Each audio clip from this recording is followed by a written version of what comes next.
우리 모두에게 있어서 가장 공통된 관심사 중에 하나는 젊은이나 또 나이 드신 분들이나 건강에 대한 관심이 모두에게 있습니다. 그래서 우리의 인사는 건강하십니까? 이게 인사고, 또 우리의 축복은 건강하십시오가 축복이 되기도 하죠. 그런데 태어나자마자 선천적인 어떤 질병으로 인해요, 우리가 이 세상에 알지 못할, 해결하지 못할 희귀병이라고 하는 게 엄청 많습니다. 그 가지수가. 그래서 부모 마음이나 주변 사람들을 참 안타깝게 하는 사례가 종종 있죠.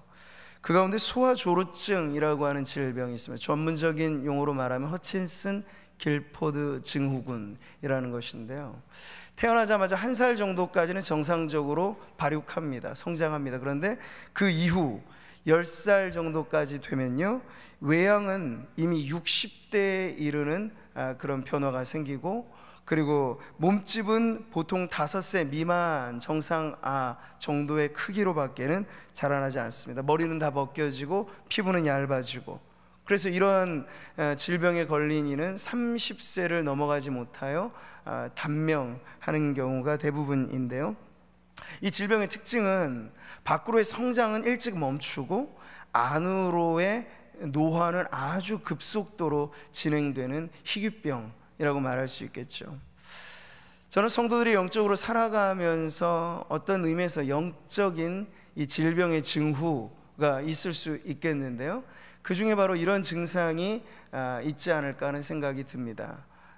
비유컨대 만약 이 영적인 조루증이라고 말한다면 어떤 것일까요? 성장 자체는 아주 빨리, 그러니까 어느 교회 새가족 등록하고 조금 1년, 2년 정도 다니다 보면 더 이상 새로울 것 없는 그런 상태에서 권태가 일찍이 찾아오고, 그리고 성경에 대해서, 신앙생활에 대해서 더 알 것이 없다라고 하는 이 포만감으로 인하여서 성장을 추구하지 않는 성도들이 있다면, 만약에 그런 분들은 바로 이러한 질병의 징후라고도 말할 수 있는 거죠. 자, 이제 우리가 본격적인 가을을 시작하면서 오전에도 제가 특별 광고를 드렸습니다만, 봄과 가을, 이 모든, 이제 사실 저는 이 목회의 흐름도 이 시즌에 맞춰서 움직이는 게 중요하다고 생각하는데요, 성도 개개인의 삶도 마찬가지입니다. 모든 것을 하나님께서 귀 기울여 들어보세요. 자연에는 리듬이 있습니다. 바람도 그냥 내리치는 바람이 아니라 강약약, 중간약약이 있어요. 네. 시냇물 흐르는 소리도 굽이굽이 칠 때마다 속도가 다르죠. 유속이 다르죠. 다 흐름이 있고 리듬이 있다는 거예요. 근데 우리의 인간의 삶은 점점 더 기계를 닮아가요. 그래서 거의 24시간 이제 채널이 열려져 있고, 스마트폰 언제고 열면은 검색 가능하고 볼거리가 가득하잖아요. 그러다 보니까 쉼이 없고 리듬이 없고 경직되기 쉽고 기계화되고 데이터화되는 그러한 어떤 인간의 문제 안에 이런 리듬을 잃어버린다, 그리고 유연함을 잃어버린다 하는 그런 문제가 생기죠. 자, 이런 이유로 해서 우리는 봄에, 가을에, 그리고 중간 여름, 겨울에 이제 특강이라든지 중요한 훈련을 앞으로도 더 많이 강화할 계획입니다. 아마 봄보다는 지금 가을에 더 다채롭게 많은 훈련 과목들이 펼쳐져 있는데요, 오늘 설교의 말씀을 통해서 저는 성도님들이 왜 우리가 영적인 성장을 추구해야 하는가, 영적인 성장을 추구한다는 건 과연 어떠한 자세로 마음을 먹고 또 거기에 따른 대가의 지불을 하면서 가야 되는가 하는 내용을 함께 나누면서, 오늘 모이신 성도님들 안에 새롭게 일찍이 성장이 중단해버리고 안으로 영적인 노화가 가속되어지는 그러한 질병적인 상태의 신앙생활이 아니라, 가면 갈수록 겉사람은 후패하나 속사람은 날로 새로운 은혜 안에서 우리 성도님들이 살아가게 되시기를 축복합니다. 자, 오늘 본문 말씀은 흩어진 나그네들에게 쓰여진 베드로 사도의 편지이죠. 두 편의 편지를 우리는 받고 있습니다. 베드로 전서라고 하는 처음의 편지와 오늘 우리가 읽은 베드로 후서가 그렇습니다. 이 천국 순례자들에게 어떻게 이 땅을 살아가야 하는가를 가르쳐주는 목회적인 서신이 바로 이 베드로 전후서인데요, 그런 전서에서도 천국 순례객들이 어떻게 살아라 하는 걸 이렇게 말씀에 담고 있습니다. 같이 한번 읽어보죠. 외모로 보시지 않고 각 사람의 행위대로 심판하시는 이를 너희가 아버지라 부른즉 너희가 나그네로 있을 때를 두려움으로 지내라. 아주 뚜렷하죠?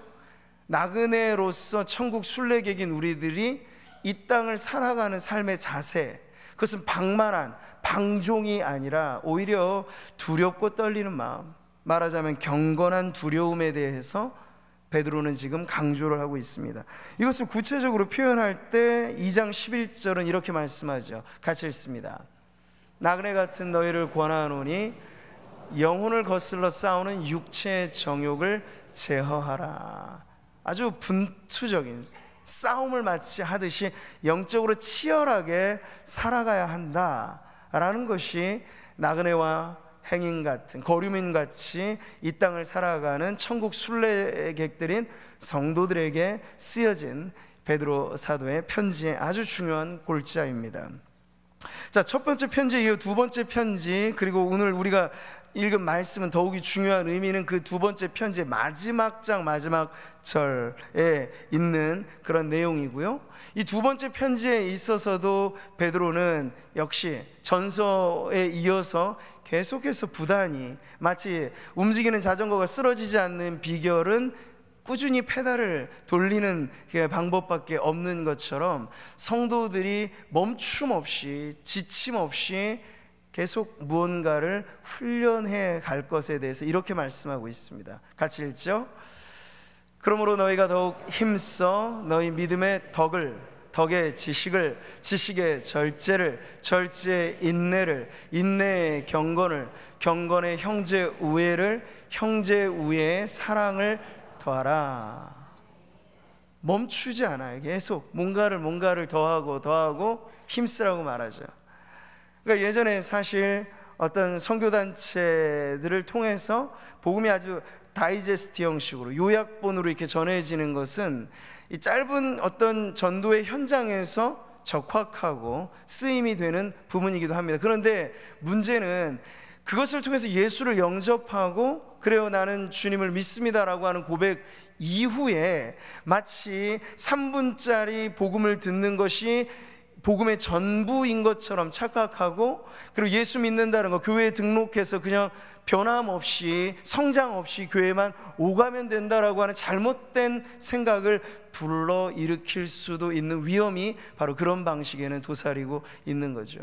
근데 과거로부터 근래 이르기까지 이 현대적인 복음의 전도 방식은 좀 이렇게 현대인들이 즐겨 먹는 패스트푸드처럼 복음도 패스트푸드 형식으로 빨리 요리해서 빨리 먹고 빨리 소화시키고 빨리 뭔가 결과를 내는 빨리빨리의 방식으로 갔던 것은 최근래 현대의 일이지, 그 이전까지만 해도요, 교회가 새가족을 받는다는 것, 새가족이 세례를 받기까지 학습 문답을 받고 우리 이제 이후에 진행이 되잖아요. 그걸 절대 빨리 돌리지 않았어요. 천국 가는 그 길까지 우리의 인생이 새털같이 많은 날 빨리빨리 급속으로 속성으로 찍어내는 게 문제가 아니라 진정 예수 믿는다라고 하는 것의 참된 의미를 가르쳐주고, 그리고 그 의미에 맞게 성도로서 살게 하는 것이 중요했기 때문에 그대로부터 훈련을 아주 강조했습니다. 자, 우리는 현대화된 신앙의 생활 속에 자칫 놓치기 쉬운 이 신앙하며 산다는 건 결국 예수 닮는 제자로 끊임없이 나 자신을 훈련시켜 나아가야 한다라고 하는 거. 언제까지? 죽기까지. 우리가 이 세상 떠나는 마지막 순간이 훈련의 마지막 자리라고 생각을 하시면 결코 중도에 포기함 없이 딴 길로 새지 않고 그렇게 가야 한다는 사실을 오늘 이 말씀과 함께 여러분이 깨닫는 은혜가 있으시기를 바랍니다. 이렇게 지칠 줄모로 열정으로 하나님의 영광을 위해 살았던 이가 베드로이고요, 우리가 알고 있는 신약 성경의 등장하는 많은 사도들이 그렇습니다. 그래서 오늘 제가 말씀드린 것처럼 그 베드로가 나를 따르라고 하시는 즉시 부모와 자신의 생업과 이 모든 것도 뒤로 한 채 즉각적으로 예수님을 따른 이후로 중도에 낙오하지 않고, 물론 시련은 있었고 유혹도 있었고 넘어짐도 있었지만 마지막에 이르러서는 예수님 지신 십자가, 내가 진다라고 말할 때 베드로는 정상적으로 바로 서기에는 내가 송구스러우니 나는 거꾸로 십자가에 매달려 죽겠습니다 자원한 것이 교회의 전승을 통해서 전해오는 베드로의 최후입니다. 그러니까 십자가 지신 예수 그리스도를 쫓아 자신도 자기의 십자가 지고 생을 마감하는 그때까지 베드로는 오늘 자신이 말씀을 주는 이 내용을 스스로 실천하면서 끊임없이 훈련하는 그리스도의 산 제자로 살아갔던 인물인 거죠. 그가 말하는 이 말씀의 마지막 장 마지막 절이 오늘 우리가 읽은 본문 말씀이에요. 그 의미를 우리가 다시 되새기면서 한 번 더 같이 읽겠습니다. 오직 우리 주 곧 구주 예수 그리스도의 은혜와 그를 아는 지식에서 자라가라. 영광이 이제와 영원한 날까지 그에게 있을지어다. 아멘. 우리 기성교회가 왜 이단의 속수무책이죠? 여러 가지 이유가 있습니다. 이단의 현상은 영적인 문제이기도 하니까요. 근데 기성의 교회가 성도들을 양육하고 훈련하는 것에 도무지 힘을 쓰지 않는 거예요. 그러다 보니 1년, 2년 관계로만 신앙생활하는 것도 한도가 있죠. 그것이 지나가게 되면 무언가 성도들 안에는 갈급함이 있거든요. 근데 그 교회가 그것을 채워주지 못할 때 외부에 솔깃하는 제의에 빨려 들어가기 너무나 쉬운 거예요. 그렇기 때문에 교회 생활에 어느 정도 관록이 있고 경험이 있는 성도들이 이단에 빠져들어가게 되는 사례가 있다고 하는 것은 바로 이런 문제를 보여주고 있는 것입니다. 따라서 우리는 교회 성도들을 그대로 방치시키는, 말하자면 방목의 형태가 아니라 한 명 한 명 그 양의 특성에 따라서, 신앙의 정도에 따라서 이제 갓 예수님을 영접한 분과 믿음의 10년 차, 20년 차 그 연도에 따라, 연륜에 따라 훈련을 다양하게 필요에 따라 해드림으로써 천국 가는 마지막 날까지 아름답게 자신을 가꾸어가는 성도가 되도록 하는 게 우리 교회가 성도들을 향한 최고의 섬김이 되리라 저는 믿습니다. 자, 오늘 말씀은 하늘 소망 품고 살아가는 성도들에게 주어진 명령인데요, 이 3장 전체에 근접한 문맥에서 베드로는 이러한 내용들을 강조합니다. 무엇인가? 임박한 종말에 관한 메시지를 강조하죠. 사실 초대교회 대부분의 많은 성도들 안에, 이 신앙관 안에는 이 종말론이 아주 뚜렷했습니다. 지금 그런데 우리는 어떤가요? 그렇지가 않아요. 오히려 신앙 없는 사람들이 무슨 핵전쟁이니, 그리고 환경 파괴로 인한 지구 멸망이, 이런 걸 가지고 오히려 신앙 없는 사람들이 지구의 종말을 걱정하지, 오히려 신앙생활하는 성도들은 여기가 좋사오니, 이제 언제 주님 다시 오시겠어, 여기가 너무 좋아지고 있는데, 마치 주님 다시 오실 일이 전혀 내 삶과는 무관한 것처럼 여기며 살아가는 풍토가 오늘의 현대교회에 만연해 있는 모습이 아닐까 싶습니다. 그런데 적어도 2000년 전으로 시간을 거슬러 올라가 봤을 때, 지금 우리는 2000년 후 초대교회로 말하자면 조금 더 종말에 가까운 시대잖아요, 말하자면. 그런데 우리보다 훨씬 앞서서 살아갔던 그들도 바로 당장, 아니면 내일, 아니면 곧 주님이 오시리라고 하는 기대를 가지고 살았다는 거예요. 그래서 초대교회 성도들은 소그룹으로 모이건 아니면 함께 모이건 그들의 모임의 인사가 마라나타, 아람어로 마라나타, 주 예수여 오시옵소서, 때로는 주 예수께서 오십니다 라고 하는 믿음의 고백과 기도가 바로 초대교회 성도들이 모일 적마다 서로 확인했던 축복이었고 기도였고 소망이었습니다. 그래서 성경의 마지막 책인 요한계시록이 덮여지기 전에 예수님의 말씀과 그리고 이 땅의 교회의 기도가 한 줄로 엮여져서 바로 이렇게 우리들에게 전해지는 거죠. 내가 진실로 속히 오리라 하시거늘 아멘 주 예수여 오시옵소서. 바로 이러한 신앙이 오늘도 우리가 뼈대 있는 믿음의 가문으로 우리 구미 상모교회가 119년에 이어오며 우리가 간직해야 할 가장 핵심의 신앙이 바로 이와 같은 신앙이 되어야 할 줄 믿습니다.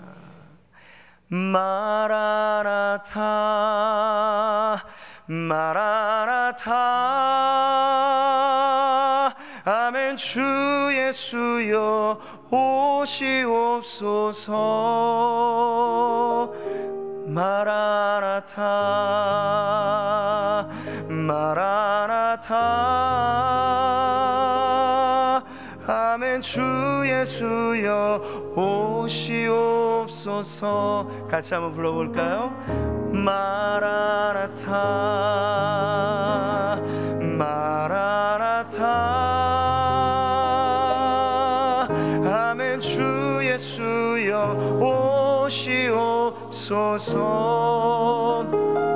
마라나타 마라나타 아멘. 주 예수여. 우리 한 번 더 힘차게 믿음으로 고백하며 마라나타 마라나타 마라나타 아멘. 주 예수여 오시옵소서. 마라나타 마라나타 아멘. 주 예수여 오시옵소서.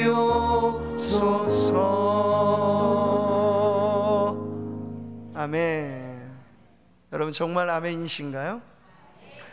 우리가 보릿고개 지나가는 옛날 역사 때 먹고 살기 힘들 때 이런 신앙이 사실은 우세했습니다. 근데 이것이 그저 우리가 먹고 살기 힘들기 때문에 이 세상 너무 힘들다, 빨리 주님 나라 가고 싶다, 이런 신앙만으로는 아니에요. 오히려 더 적극적인 건 뭘까요? 우리 사랑하는 주님 어서 속히 오셔서 얼굴과 얼굴을 맞대어 보듯이, 지금은 우리가 믿음으로 봅니다. 믿음으로 본다는 것 안에는 한계가 있습니다.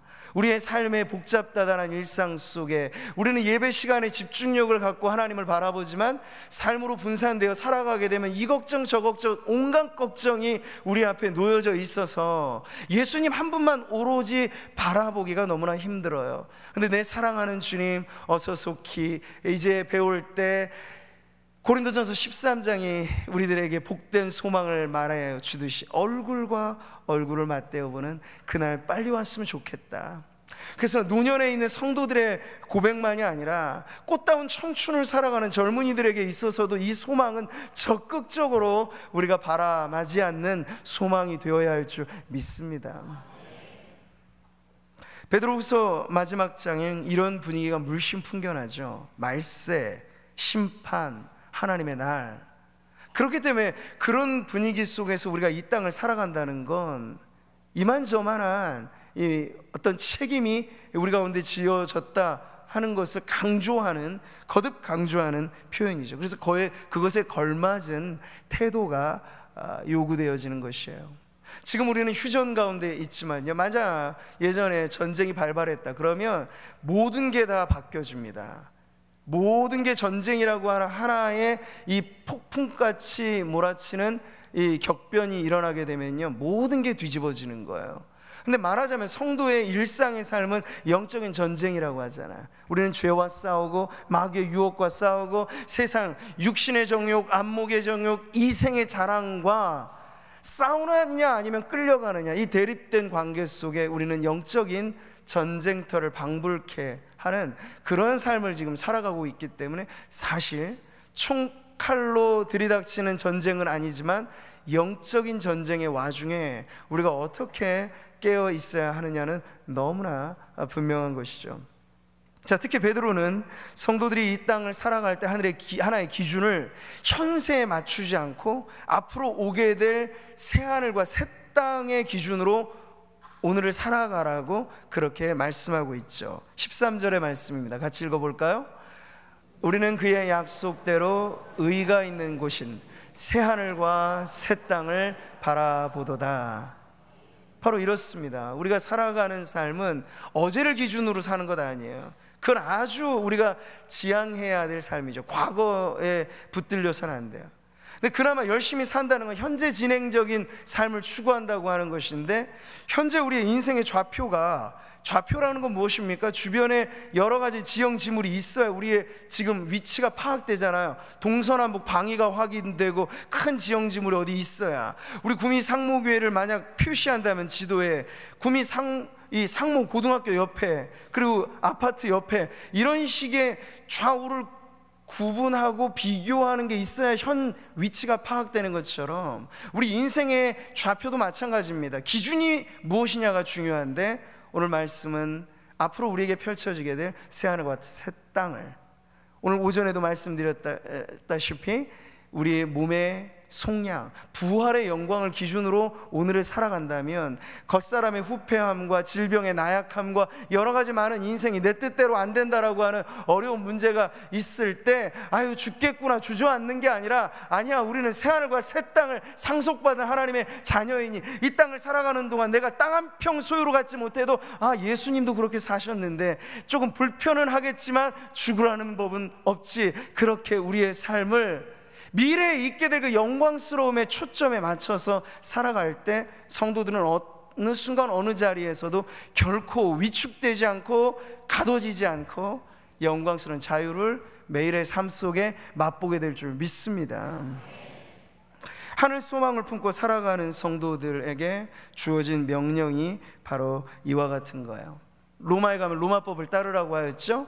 미국 시민이라면 미국 시민법에 따라, 미국의 법에 따라 보호도 받고 책임도 있습니다. 대한민국 마찬가지죠. 근데 우리의 정체성에 대해 성경이 가르쳐주는 건, 우리는 이중시민권자라는 표현을 쓰잖아요. 이 땅의 나라에도 속해 있지만 하나님의 나라에도 속해 있어요. 그래서 우리에게 더 사실 우세한 건 하나님 나라의 법을 알고 하나님 나라의 법대로 살고 하나님 나라의 법에 저촉되지 않도록 살아가는 것이 성도의 삶의 가장 올바른 삶이라고 말할 수 있겠죠. 그런 점에서 구약의 십계명은 지금도 우리들에게 아주 중요한 기준이야 원칙이고, 천국 백성으로 변화된 하나님의 사람들에게 주어진 예수님의 산상수훈과 같은 말씀 역시도 우리가 남다른 삶을 살아간다라고 했을 때 그 기준이, 우리는 이 세상과 다른 천국 시민들의 걸맞은 기준으로 삽니다 라고 하는 게 바로 산상수훈이 우리들에게 가르쳐주는 전혀 다른 법, 전혀 다른 기준이라고 할 수 있겠습니다. 자, 베드로 사도는 이렇게 흩어진 나그네와 같은 천국 백성들에게 이 땅을 살아갈 때 절대로 하나님의 나라에 부끄럽지 않은 삶을 살아라 하는 걸 강조하고 있는 거예요. 우리 대한민국 사람이 외국 갔습니다. 외국 가서 이 코리안이라는 소리를 가끔 듣잖아요. 그러면 누구를 욕먹이는 겁니까? 우리 나라를 욕먹이는 거예요. 근데 마찬가지죠. 성도로서 우리가 막 산다라고 하는 것, 책임 없이 산다라고 하는 것, 결국 누구에게 손해를 끼치는 걸까요? 하나님의 이름이 거룩히 여김을 받도록 하는 게 아니라 하나님의 나라 이름이 우리 때문에 세상 사람들에게 짓밟히게 만드는 것이죠. 그래서 자식들이 예전에 놀다가 문제를 일으키면 다 자식들 때문에 누가 욕먹습니까? 그 자식들을 키운 부모가 욕을 먹잖아요. 이런 기준에서 우리가 하나님의 나라의 백성들, 천국 나그네, 새하늘과 새 땅을 상속받을 하나님의 자녀들이라면 그에 걸맞게 자신을 훈련시키고 그에 적합하게 살아가라고 하는 것이 오늘 최종의 명령에 담겨진 이 말씀이에요. 14절에서 베드로는 이렇게 말씀하고 있죠. 새하늘과 새 땅의 비전을 갖고 살아가는 성도들에게 이러한 지침을 주는 거예요. 같이 한번 읽어보겠습니다. 그러므로 사랑하는 자들아, 너희가 이것을 바라보나니 주 앞에서 점도 없고 흠도 없이 평강 가운데서 나타나기를 힘쓰라. 무흠하게 살기를 힘쓰라는 거죠. 오전에 제가 성형에 대해서 말씀을 드렸는데, 얼굴에 보이는 점은 안 빼셔도 상관없습니다. 빼도 햇볕 쐬면 또 생깁니다. 그게 문제죠. 그렇기 때문에 얼굴에 대해서는 우리가 조금 편안한 마음을 갖고 살라는 얘기를 제가 강조해 드렸는데, 반대로 보이지 않는 우리의 내면이 있죠. 우리의 영혼, 그 부분에 있어서는 정말 성경의 말씀은 우리 얼굴에 점을 빼라고 얘기 안 해요. 그러나 우리의 삶에 점 없이 흠 없이, 마치 구약의 제물의 요건이 뭡니까? 점없고 흠없는 온전한 제물을 하나님께 바쳐야 되잖아요. 그게 신약으로 넘어오면 어떻게 바뀌어집니까? 산 제물로 우리를 드리라고 하잖아요. 근데 산 제물로 바쳐지려면 우리의 영적인 삶, 그리고 도덕적이고 윤리적이고 영적인 이 모든 것을 아우르는 우리의 삶이 흠없기를 힘쓰라고 하는 것이 오늘 이 말씀, 종말에 가까운 때를 살면서 천국 시민권자로 새하늘과 새 땅을 상속받고 이제 우리가 죽어도 여한이 없는 이 믿음의 삶을 살아갈 때 최선을 다하여 힘쓸 것이 바로 이렇게 자신의 내면을 아름답게 가꾸고 영적인 삶의 진보가 있도록 힘쓰라고 하는 게 오늘 주님의 이 말씀이죠. 자, 사랑하는 성도 여러분, 하늘 소망을 품고 살아가는 성도들이 바로 이와 같은 삶을 살라고 할 때 오늘의 말씀이 우리들에게 더욱더 의미 있게 다가오는 거예요. 주 예수 그리스도, 오늘 말씀을 다시 한번 보시죠. 오직 우리 주 곧 구주 예수 그리스도의 은혜와 그를 아는 지식에서 자라가라. 자라가라. 자라가십시오. 네. 젊은이들만? 아니요. 새가족들만? 아니요. 새가족의 반대말은 헌가족이 아니고요, 더 성숙한 가족이죠. 더 예수님을 닮아가는 가족이죠. 그러니까 우리의 신앙의 어떠한 구간에도 멈춤은 없어요. 멈추는 즉시 우리는 넘어져요. 멈추는 즉시 영적인 노화 현상이 일어나죠. 신앙의 권태기가 찾아온다는 건 다 그런 이유인 거예요. 그렇기 때문에 오늘 말씀은 계속해서 자라갈 것에 대해서 도전하고 있습니다. 우리는 예수님을 빼다박은 주님의 백성들입니다. 예수님이 우리의 모델이 되시는 거죠. 그래서 성도들의 각자가 다 다르다라고 하는 개성의 다름도 있지만 우리가 하나다라고 말했을 때 공통점도 너무나 분명한 거예요. 그게 뭘까요? 우리의 영혼의 DNA 안에 예수님을 닮아가도록 그렇게 설계된 하나님의 코드가 있다는 거예요. 말하자면, 그러니까 우리가 정상적으로 훈련을 받고 신앙생활의 연수가 더해가면 더해갈수록 우리는 누구를 닮아가게 되어 있느냐 하면 그리스도를 닮아가도록 되어 있다는 거예요. 그래서 바울의 목회의 비전은 이것이었습니다. 큰 교회를 이룬다 혹은 유명한 목회를 한다, 그게 아니었고요, 바울의 열망은 이거예요. 너희 속에 그리스도의 형상을 이루기까지. 때로는 해산하는 진통과 때로는 눈물과 때로는 수고와 이 모든 고난을 그가 감내하면서 부름받은 사도로서의 사명을 힘썼던 것은 그가 섬기는 모든 교회의 성도들마다 각각 성도들이 그리스도를 닮아가도록, 그리고 교회 전체가 그리스도의 몸으로서 거룩해지도록 하기 위해서 그는 고군분투했고 불철주야 애를 썼다는 거죠. 저도 한 사람의 목회자로서 제 꿈이 있다면 바로 이런 것입니다.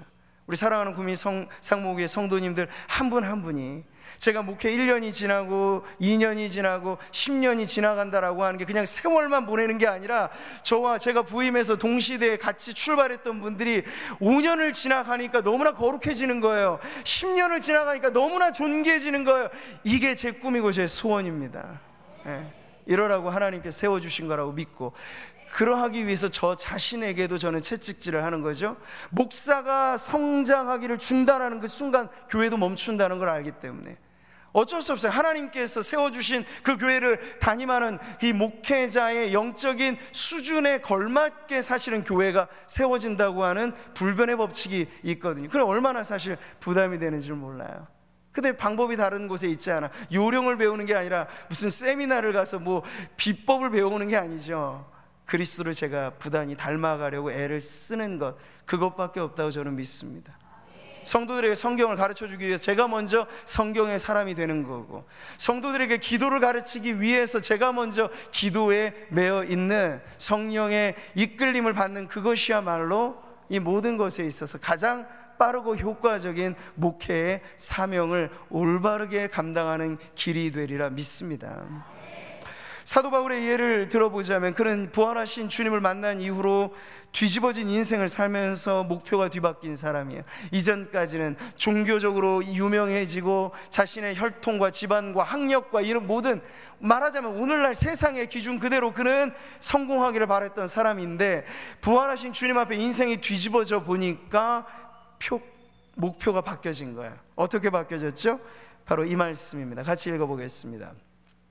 형제들아, 나는 아직 내가 잡은 줄로 여기지 아니하고 오직 한 일, 즉 뒤에 있는 것은 잊어버리고 앞에 있는 것을 잡으려고 표대를 향하여 그리스도 예수 안에서 하나님이 위에서 부르신 부름의 상을 위하여 달려가노라. 달려가노라. 이게 바로 바울의 인생 선언이자 그의 목회 철학입니다. 내가 앞서 주님을 닮아가면 너희는 나를 본받는 자가 되라는 게 바울의 제자 훈련의 원칙이었습니다. 앉혀놓고 교과서 풀듯이 문제 푸는 게 제자 훈련이 아니고 자기 자신을 모델로 만드는 거예요. 내가 그리스도로 본받는 자 된 것 같이 너희는 나를 본받는 자가 되라고 하는 것이 바울에게 있어서 가장 강력한 그의 영적인 무기였습니다. 오늘 우리가 이와 같이 목회자로서 저 자신뿐만 아니라 오늘 우리 이 자리에 있는 모든 중직자들 한 분 한 분, 모든 성도들, 그리고 새가족 수료를 한 우리 새가족분들 역시도 바로 이와 같은 부름을 받고 우리의 인생의 목표가 그리스도를 닮아가기 위하여 설정된 그런 목표로 새롭게 나아가게 되기를 축복합니다. 그래서 베드로는 그 자신의 이야기를 할 때 그저 가르치는 것으로 말하지 않아요. 베드로는 이렇게 말하였습니다. 자신에 대해서 말할 때 너희 중 장로들에게 권하노니 나는 함께 장로된 자요 그리스도의 고난의 증인이요 나타날 영광에 참여한 자라고 자신을 소개하고 있죠. 시키지만 않아요. 자기가 먼저 이 제자로서 사도로서 성도로서 살아가는데 본보기가 되려고 애를 쓰는 것을 말하고 있죠. 그래서 이어서 말합니다. 맡은 자들에게 주장하는 자세로 하지 말고 양무리의 본이 되라고 말하고 있는 거예요. 그러니까 교회 안에는요, 신앙의 연수로 따지면 신앙의 선배가 있고 후배가 있습니다. 신앙의 선배된 분들이 신앙의 이제 늦깎이로 낮으면 뒤로 새롭게 출발한 분들에게 있어서 이 말씀대로 살아가시기를 바랍니다. 양무리의 본이 되는 거예요. 오늘 목욕장을 섬기는 목자분들이 이 자리에 많이 계실 텐데 저와 함께 이 소그룹의 목양의 사역을 감당하는 목자들이 최고의 목자가 되는 비결이 바로 이것입니다. 양무리의 본이 되는 거예요. 은혜 받는 자리라면 솔선수범해서 매 앞자리로 나아가는 것이고 기도하고 말씀을 통해서 은혜를 누리는 것에 누구보다 빠지지 않는 목자가 되어보세요. 그러면 그 목자를 바라보는 목장의 가족들이 그 목자를 통해서 그리스도를 더 닮아가게 될 줄 믿습니다. 자, 오늘 말씀은 우리가 그렇게 성장하는 목표를 제시해 줍니다. 그리스도 예수를 아는 지식, 또 그리스도를 닮아가는 목표를 말이죠. 그렇게 할 때 여러분, 성장에는 성장통이라는 게 있잖아요. 사춘기를 지나면서 급성장할 때 말이에요, 그러면 성장통이라고 하는 걸 겪게도 됩니다. 근데 영적인 성장에도 마찬가지. 우리가 성장하는 데 있어서는 대가의 지불이 있습니다. 우리는 시공을 초월해서 살지 않죠? 우리가 성장하기 위한 훈련을 받는다는 것, 여러분의 귀한 시간을 내어 놓아야 합니다. 때로는 우리가 좋은 훈련을 받기에 우리의 물질도 투자해야 합니다. 내 모든 것이 시간이 가고 물질이 가는 그곳에 우리의 마음도 가기 때문이죠. 그렇게 해서라도 우리가 성장을 위한 자신의 목표를 따라서 훈련에 게으르지 않고 나아가야 비로소 성장이 조금씩 일어나게 되는 거예요. 하루아침에 급성장하는 건 사실 없죠. 드물죠. 있다 하더라도 위험합니다. 우리는 조금씩 성장하면서 안정적으로 자라가야 되는 것인데 그 매 단계마다 필요한 성장의 대가 지불이라고 하는 것이 있다는 걸 기억하시기 바랍니다. 2002년 월드컵을 승리를 이끌었던 건스 히든크가 남긴 유명한 어록이 이거죠. 나는 아직도 배고프다. 나는 아직도 목마르다. 그래서 그 기준을 가지고 성도들이 아니죠, 태극 전사들을 달달 볶은 거예요. 그래서 팀워크를 다지기 위해서 점점 다 개인기만 가지고 놀려고 했던 선수들을 팀워크를 다지면서, 그리고 한 포지션만이 아니라 멀티플레이어로 전천후로 하도록 그렇게 선수 개인의 역량을 키워내니까 나중에 엄청난 결과가 나온 거죠. 저는 이것을 보면서 교회를 생각합니다. 교회가 무엇입니까? 하나의 조직입니까? 뭉뚱그린 하나의 단체입니까? 아니죠. 성도 개개인이 모여서 공동체를 이룬 곳이 교회입니다. 우리 교회의 실력을 말하자면 이 교회를 이루고 있는 한 분 한 분의 영적인 실력이 우리 교회의 실력이 되는 줄 믿습니다. 성경을 펼쳐두고 새신자를 앉혀둬서 정말 신앙의 문외한인 분을 데리고 내가 예수님이 어떤 분인지 차근차근 신구약을 넘나들면서 가르칠 수 있을 정도의 실력, 그것이 신앙 10년, 20년, 30년 차로 넘어갈 때 우리에게 주님이 기대하시는 바가 아닐까요? 근데 나 자신이 스스로 예수 그리스도에 대하여 하나님을 아는 지식 가운데서, 그리스도를 아는 은혜 가운데서 자라가도록 스스로를 훈련시키지 않으면 때가 되어 누군가를 맡겨주실 때 그들을 키워낼 힘이 우리들에겐 부족하게 되는 것이죠. 자, 따라서 우리는 이 하나님의 은혜의 법칙을 기억해야 되겠습니다. 하나님의 은혜의 법칙은 이것이에요. 영적인 역설이라고 하는 건 이거죠. 은혜는 받으면 받을수록 더 목마름을 느끼게 한다는 거예요. 은혜는 받으면 받을수록 더 배고픔을 느끼게 한다는 거예요. 그래서 은혜는 만족도 주지만 거룩한 불만족도 줍니다. 그게 무슨 뜻일까? 내가 더 주님을 알아가야 되는데, 예수 더 알기 원함은 크고도 놀라운 은혜와 구속해 주신 사랑을 간절히 알기 원하네. 찬송이 직접 우리의 삶이 되도록 하는 바로 그러한 추구가 오늘 저와 여러분의 삶이 되기를 바랍니다. 이 거룩한 불만족을 가지고 여러분, 가을에 우리가 어떤 쪽으로든지, 여러분 개인이 성경을 읽고 내가 좀 더 기도에 힘쓰겠다라고 하는 결심을 하십시오. 그러면 그 결심대로 실천을 하셔야 되는데, 실천이 뭘까요? 새벽의 기도의 자리, 금요철야의 기도의 자리, 우리가 공식적으로 지정된 은혜의 밥상이 차려진 자리가 있어요. 그곳에 오십시오. 그래야 시간이 투자되고 내 몸이 가고 있는 그곳에 훈련이 되지, 내 몸은 침대에 누워있는데 내가 주여 기도를 가르쳐 주옵소서, 아니요, 잠만 드는 거예요. 네. 내 몸을, 예수님께서도 그래서 일어나 한적한 곳으로 가셔서 거기서 기도하셨잖아, 주님조차도. 근데 생각만으로 기도하는 분들이 의외로 많아요. 생각만으로 기도하는 게 아니고 기도의 자리에 나오셔서 기도의 소리를 내셔서 그렇게 기도를 내가 결심한 대로 실천하리라 했을 때, 오늘 가을에 여러분을 위해서도 기도의 훈련들이 많이 펼쳐져 있습니다. 그렇게 여러분이 구체적으로 훈련의 자리에 나오시든 개인이 셀프 트레이닝을 하는, 스스로를 훈련시키는 자리에 나아가시든, 오늘 말씀은 어떠한 모로 보나 우리가 멈춰있지 말라고 하는 분명한 명령을 우리 모두에게 주고 있습니다. 목회자인 저에게만이 아니라 여기에 함께 예배하는 모든 성도들에게 공히 주신 명령, 그리스도를 아는 지식 가운데서 자라가라고 하시는 그 말씀을 가슴에 새기시기를 축복합니다. 오늘 이 말씀을 통해서 우리가 이런 찬양을 함께 고백하고 싶습니다. 여러분의 신앙이 어디서 출발했는지 다 다르실 거예요. 엄마 뱃속부터 출발하신 분들도 계시고, 인생의 중요한 고비를 지나서 마치 사도 바울처럼 정말 극적으로 주님을 만난 분들이 있으실 거고, 디모데처럼 어릴 적부터 신앙의 가정 안에 자라나서 곱게 자라난 성도들도 있을 테죠. 그러나 정말 우리 모두에게 신앙의 첫 출발은 어디였는지 다 다르겠지만 이 과정이 비슷해야 돼요.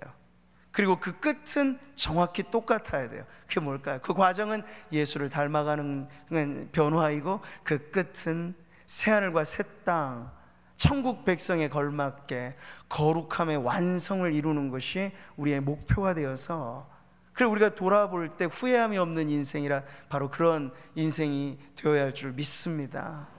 내 구주 예수를 내가 사랑하는데 더욱 사랑하기 원합니다. 더 사랑하기 원하면, 내 평생 소원이 무엇이냐 물으신다면 내 구주 예수를 더 사랑하는 것이 주여 내 소원입니다. 이것을 위해서 제가 직분자가 되었고, 이것을 위해서 제가 구미상모교회의 성도로 살고 있습니다 라고 하는 여러분 개인의 사명선언을 다시 고백하시는 오늘 성도님들 되시기를 축복합니다.